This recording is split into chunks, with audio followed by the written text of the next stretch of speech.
October 1942. A steam locomotive tears through the silence of the northern Ontario wilderness. Outside, the landscape is a hostile, endless expanse of granite and snow-dusted pine. Inside car 304, the atmosphere is suffocatingly warm. The passengers are young, tanned, and battle-hardened. They wear the desert-faded tunics of Rommel's Afrika Korps. They stare out the windows, watching a world that defies their understanding. There are no craters here, no air raid sirens, only trees. Men who survived the inferno of Tobruk now sit on velvet seats, guarding their meager possessions, waiting for the punishment they believe is inevitable. Goebbels' propaganda has promised them that capture means torture. They expect a gulag. They expect execution. But the older men guarding them, members of the Veterans Guard of Canada, mostly gray-haired survivors of the First World War, do not shout. They offer sandwiches. They pass out cigarettes. The prisoners exchange glances, waiting for the trap to spring. They do not know it yet, but they have not been sent here to die. They have been sent here to witness something that will shatter their worldview more effectively than any bombardment. By the spring of 1942, the war had stretched the resources of the British Empire to their breaking point. While the Allied bomber fleets were beginning to pound the industrial heartland of the Ruhr, the situation on the ground remained precarious. But it was in the scorching expanse of North Africa where a logistical crisis began to unfold, one that would eventually ripple all the way to the quiet towns of Ontario. The Desert War, fought between Montgomery's 8th Army and Rommel's Afrika Korps, was a pendulum of violence swinging between Egypt and Libya. However, as the tide turned definitively at El Alamein, and later with the collapse of Axis forces in Tunisia in May 1943, the Allies found themselves burdened with a new, massive problem: success. The surrender of German forces yielded prisoners of war on a scale the British Isles could simply not accommodate. Tens of thousands of German soldiers, pilots, and naval personnel were suddenly in Allied custody. In Britain, food rationing was already severe. Every acre of arable land was being tilled for the war effort, and the population was living on a knife edge of caloric intake. To house, feed, and guard an army of hostile, well-trained German soldiers on an island that was still under threat of potential invasion was a strategic impossibility. There was also the terrifying prospect of a fifth column, the fear that if the Wehrmacht ever managed to cross the Channel, thousands of prisoners held in British camps would break out and join the invaders, attacking from within. London looked west. The Dominion of Canada sat across the violent gray expanse of the North Atlantic, far beyond the reach of the Luftwaffe. It was a land of immense geography and agricultural surplus. The Canadian government, led by Prime Minister Mackenzie King, agreed to become the jailer of the empire. It was a request accepted with a mix of duty and trepidation. Canada was already fully mobilized, her young men fighting in Italy and in the skies over Germany, leaving the home front guarded by veterans of the previous war and the reserve army. Now, they would have to guard the very men who had been killing their sons. The transfer of these prisoners was one of the most dangerous logistical operations of the war. They were loaded onto massive troop ships, converted liners like the Pasteur or the Queen Elizabeth, which sliced through the Atlantic swells at high speed, often without escort, relying on their velocity to outrun torpedoes. The irony was palpable and terrifying. These ships were hunting grounds for the German Kriegsmarine. The U-boat wolf packs patrolling the Atlantic Gap had standing orders to sink Allied tonnage on sight. A torpedo strike on one of these prison ships would have resulted in a U-boat commander drowning thousands of his own countrymen. Inside the hulls of these ships, the German prisoners existed in a state of suspended animation. Many were die-hard Nazis, members of the SS or the Fallschirmjäger, convinced that the final victory was still imminent. They organized themselves hierarchically below decks, maintaining strict military discipline even in captivity. Officers barked orders, subordinates polished boots. They believed they were being taken to America to be paraded or executed. The propaganda machine in Berlin had painted a picture of the Allies as barbarians, mirroring their own conduct in the East. When the ships finally navigated the fog of the Grand Banks and entered the calmer waters of the St. Lawrence River or docked in Halifax and New York, the prisoners braced for the worst. Instead, they were met with a confusing efficiency. They were stripped, deloused, and processed, but they were not beaten. They were marched onto trains, passenger trains with upholstered seats, not cattle cars. As the locomotives began the long journey inland toward the camps in Ontario, Quebec, and Alberta, the German soldiers glued their faces to the glass. The sheer scale of the land was the first shock. In Europe, a train ride of 12 hours crosses 3 borders. In Canada, a train ride of 12 hours barely clears the province of arrival. They rolled past endless forests, massive freshwater lakes that looked like oceans, and vast prairies. But more importantly, they saw the lights. Europe had been blacked out for years. Cities there were dark, fearful places huddled against the night raids. Here, in the Canadian interior, farmhouses glowed with electricity. Cars drove with headlights on. The visual evidence of a society completely unbothered by the threat of bombing began to chip away at the narrative they had been fed. They were moving deeper into a fortress of solitude, thousands of miles from the front, into a cage that was gilded with a terrifying abundance. The trains finally ground to a halt at sidings in small Ontario towns like Bowmanville, Gravenhurst, and Monteith. For the residents of these quiet communities, the arrival was a spectacle. They gathered at chain-link fences to watch the enemy in the flesh. They expected monsters, caricatures of evil they had seen in newsreels. Instead, they saw young, fit, blonde men, often shirtless in the summer heat, marching with a rhythmic precision that betrayed their training. These were the elite of the Wehrmacht and the Kriegsmarine, U-boat aces and desert veterans, now transplanted into the heart of the Canadian Shield. The camps themselves were a revelation. Camp 30 in Bowmanville, for instance, had previously been a boys' training school. It comprised brick buildings with manicured lawns, indoor swimming pools, and gymnasiums. It looked less like a prison and more like a university campus, encircled by barbed wire and guard towers.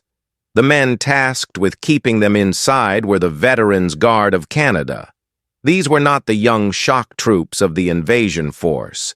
They were men in their 50s and 60s, veterans of Vimy Ridge and Passchendaele. They wore their ribbons and great war scars with a quiet dignity. To the arrogant young Nazi officers, these guards initially appeared weak, grandfathers playing soldier. But the Germans would soon learn that these grandfathers were expert marksmen who understood the grim mathematics of trench warfare better than anyone. But the true shock, the blow that landed harder than a rifle butt, came in the mess halls. In 1943 Germany, the concept of a full meal was becoming a memory. The ersatz culture had taken over. Bread was cut with sawdust, coffee was made from acorns, and meat was a luxury reserved for the front lines.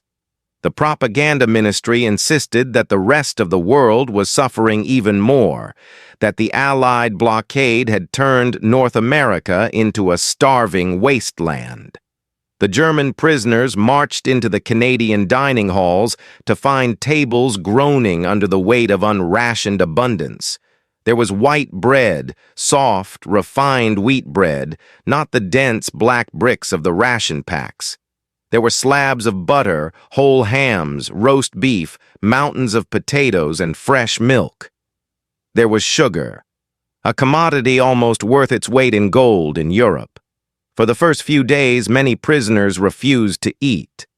They were convinced it was a trick, a last meal before execution, or that the food was poisoned. It was simply impossible, in their worldview, for an enemy to feed prisoners better than the Third Reich fed its own citizens. When they finally realized the food was safe, the psychological impact was devastating.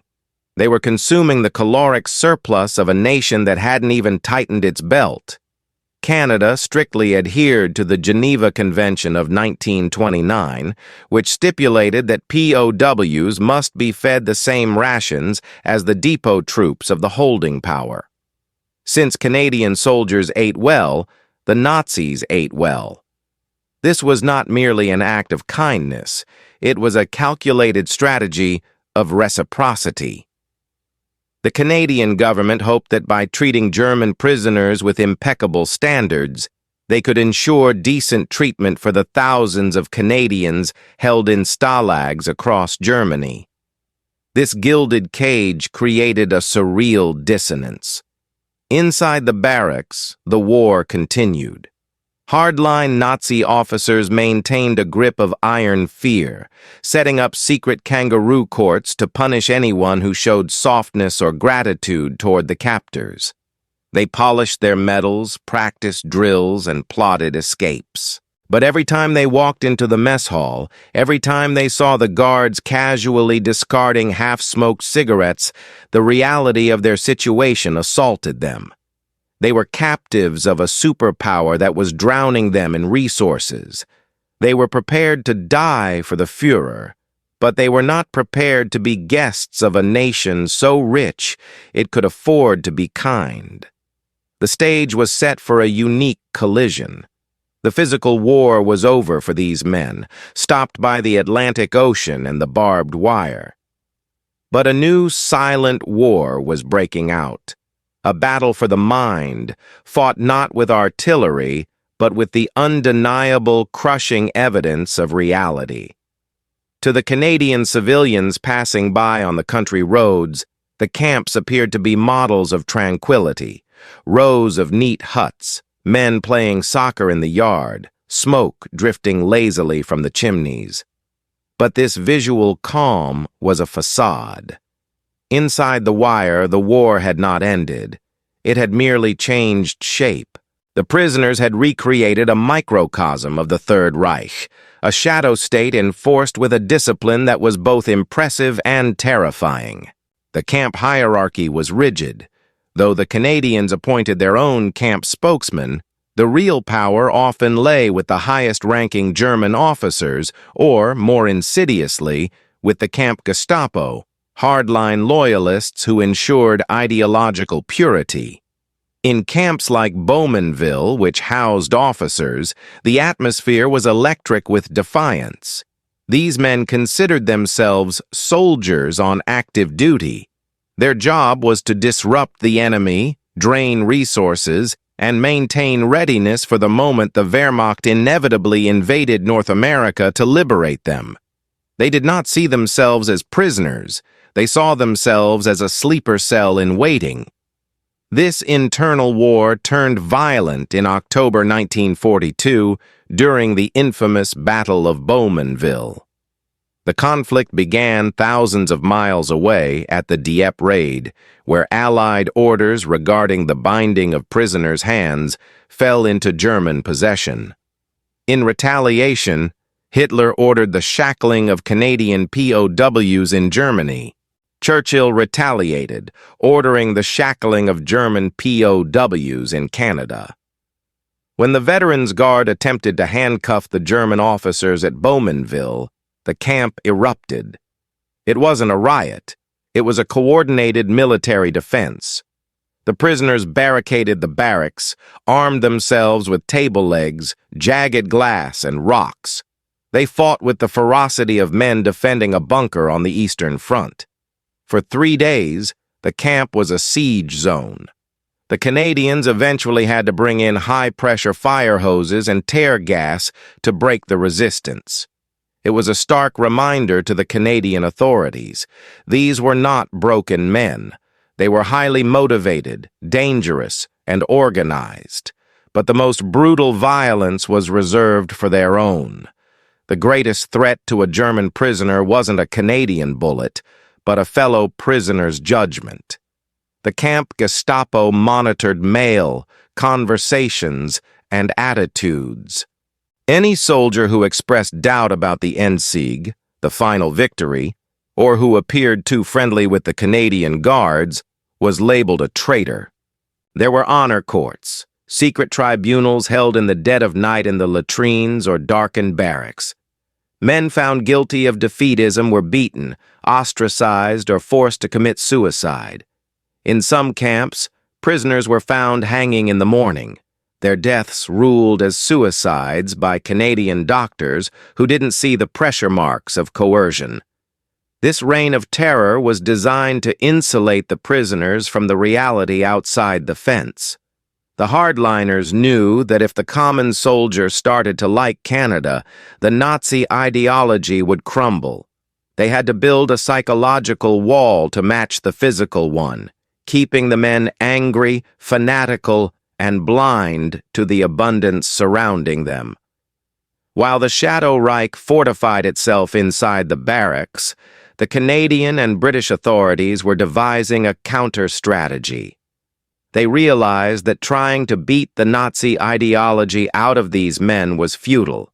It only validated their martyrdom. The Battle of Bowmanville had proven that force only hardened their resolve, so the captors shifted tactics. They decided to weaponize the very thing the prisoners' ideology claimed did not exist: the overwhelming, functioning reality of a free society. This was the strategy of benevolence, a psychological siege designed to kill the Nazi spirit with kindness and abundance. The logic was cold and brilliant.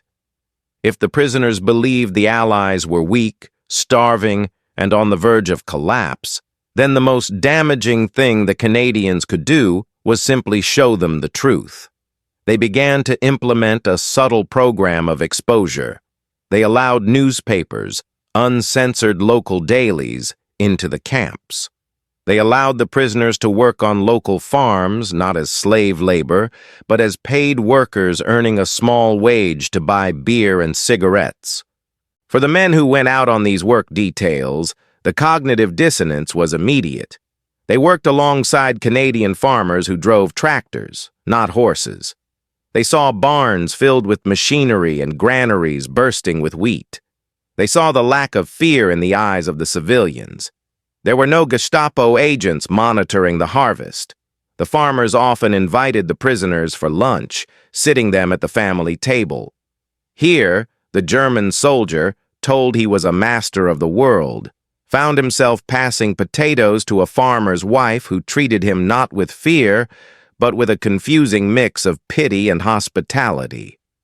But for the hardline officers and the stubborn non-commissioned officers who refused to work, a more dramatic gesture was needed. The camp commandants authorized recreational excursions. To the prisoners, this looked like a weakness of the captor, a foolish granting of freedom. In reality, it was a guided tour of their own strategic doom. The ultimate destination for this psychological operation was Niagara Falls. The choice was not random. Niagara was more than a tourist attraction. It was a nexus of power. It sat on the border of the United States, the sleeping giant that Hitler had dismissed as a mongrel nation incapable of industrial focus. The region was a hive of hydroelectric power plants, factories, and rail lines. To take a German soldier, there was to place him at the altar of North American industrial capacity. It was a calculated risk. The guards would have to take their eyes off the prisoners to let them look at the scenery. But the gamble was that the scenery itself would do the guarding. The sheer scale of the landscape would make the idea of escape, or victory, seem laughably impossible. The orders were cut. A select group of prisoners, including hardened veterans who still believed Rommel was knocking on the gates of Alexandria, were told to prepare for a trip. They polished their boots and pressed their uniforms.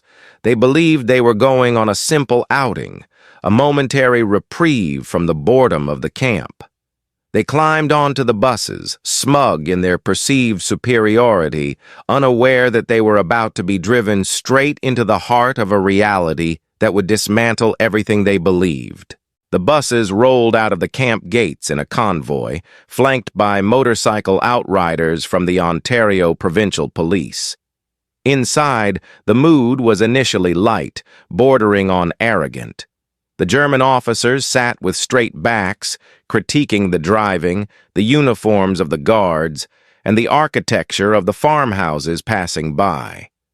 They were looking for cracks in the armor, signs of poverty, fatigue, or the Jewish corruption their indoctrination told them infested North American society. But as the convoy moved south toward the Golden Horseshoe, the banter began to fade. They turned onto the Queen Elizabeth Way, one of the first dual highway systems in North America.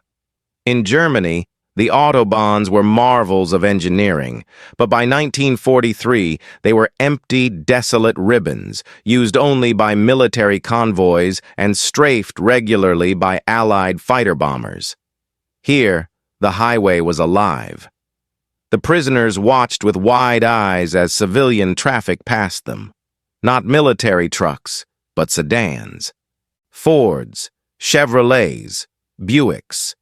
And they were being driven by women, civilians doing grocery runs, men driving to work in broad daylight without fear of the sky. The realization hit them in waves. The fuel required to keep this many private cars on the road was astronomical. In the Reich, fuel was liquid gold. Panzers were being abandoned in Russia for lack of it. Here, it was being burned to visit relatives. As they neared the industrial outskirts of Hamilton and Niagara, the Potemkin village theory, the idea that the Canadians were staging this wealth just to fool them, collapsed under the weight of sheer scale. They passed factories that stretched for city blocks, their smokestacks bellowing thick, productive smoke. There was no camouflage, no flak towers ringing the perimeter. Glass windows were intact. The lights were on. A young U-boat commander who had spent years hunting Allied tonnage in the Atlantic stared at a rail yard they passed. It was clogged with freight cars, hundreds of them, flatbeds loaded with steel, timber, and crates. He had been told that the U-boat blockade was strangling America, that the lifeline to Britain was cut. Yet here, just a few miles inland, was a logistical river of supplies so vast it seemed unstoppable. The silence on the bus became heavy. The shadow Reich enforcers shifted uncomfortably. They tried to point out a pothole here, a rusty fence there, desperate to maintain the illusion of superiority. But the men weren't listening to the propaganda anymore. They were listening to the evidence of their own eyes. The tension inside the vehicle wasn't the fear of violence. It was the terrifying, creeping dawn of a mathematical truth. They weren't just fighting an army. They were fighting a continent that hadn't even broken a sweat. Then, they heard it. A low subterranean rumble that vibrated through the floorboards of the bus. The air grew misty. The convoy slowed. The guards stood up, checking their rifles, but their expressions weren't tense. They looked like tour guides. The bus doors hissed open, and the smell of fresh water and ozone flooded in. They stepped onto the pavement, the roar of the water instantly drowning out any attempt at conversation. For men who had spent years in the desert, where water was rationed by the cup, the sight before them was incomprehensible. The Horseshoe Falls stretched out in a terrifying arc of green and white, millions of gallons of water crashing over the precipice every minute. The mist rose like a solid wall, soaking their tunics, clinging to their skin. It was a sensory assault, a display of raw, natural violence that made the artillery barrages of El Alamein seem like firecrackers. But as the initial shock of the natural wonder faded, the trained eyes of the German officers began to dissect the periphery. They weren't just looking at a waterfall. They were looking at the engine room of the North American war machine. Looming nearby were the massive hydroelectric generating stations, the Sir Adam Beck hydroelectric power stations on the Canadian side, and the Schilkopf power station on the American side. Huge penstocks carried the water down to turbines that were humming with a consistent, low-frequency vibration that could be felt through the soles of their boots. The prisoners, many of whom were engineers or technical specialists, understood the physics of what they were seeing. They saw the transmission towers marching off towards the horizon, carrying high-voltage cables thick as a man's arm. This was the moment the illusion broke. In Germany, power plants were prime targets. They were camouflaged, bunkered, or piles of rubble. Here, these cathedrals of industry stood out in the open, unblemished, churning out gigawatts of power. That power was feeding the aluminum smelters, the steel mills, and the aircraft factories of the Great Lakes region. One German officer was overheard murmuring, half to himself, half to the mist, that the power generated here alone could likely run the entire industrial output of the Ruhr. The sheer casual invincibility of it all was crushing. There were no anti-aircraft guns pointing at the sky. There were tourists, civilians in bright clothing, eating ice cream and taking photographs. The contrast between the apocalyptic struggle for survival in Europe and the leisurely Sunday afternoon atmosphere at the falls was a psychological kill shot. The prisoners realized that while Germany was bleeding itself white to hold a line in Russia or Italy, Canada and America were treating the war as an away game, a distant problem that did not interrupt the flow of electricity or the flow of life. The arrogance of the Shadow Reich evaporated in the mist. The hardliners who had preached about the weakness of the mongrel races stood silent, dwarfed by the reality of their enemies' resources. They realized that no amount of fighting spirit, no amount of tactical brilliance by Rommel or Manstein could overcome this math. They were fighting a continent that had harnessed gravity itself to build weapons. As the guards signaled for them to return to the buses, the men moved slowly. The swagger was gone. They didn't march. They shuffled. They looked like men who had just seen a ghost, the ghost of their own inevitable defeat. The ride back to the camp was conducted in a funeral silence. The scenery outside the window hadn't changed, but their ability to deny it had. The wire fence of the camp would no longer be a cage holding them in. It would become a sanctuary protecting them from a world that had left them behind. The buses returned to the camps in the twilight, passing back through the gates that separated the world of abundance from the world of captivity. But the men who stepped off were not the same soldiers who had left that morning. The psychological contagion was immediate. As the excursion group mixed back into the general population of the barracks, the story spread like wildfire. They didn't speak of escape routes or weak points in the Canadian defenses. They spoke of the factories. They spoke of the cars. They spoke of the power plants. The Shadow Reich leadership tried to stem the tide. The hardline officers attempted to dismiss the reports as hallucinations or elaborate theatrical tricks staged by the British Secret Service. But the testimony was too consistent, and it came from men who were trusted veterans, men who had earned Iron Crosses in the desert.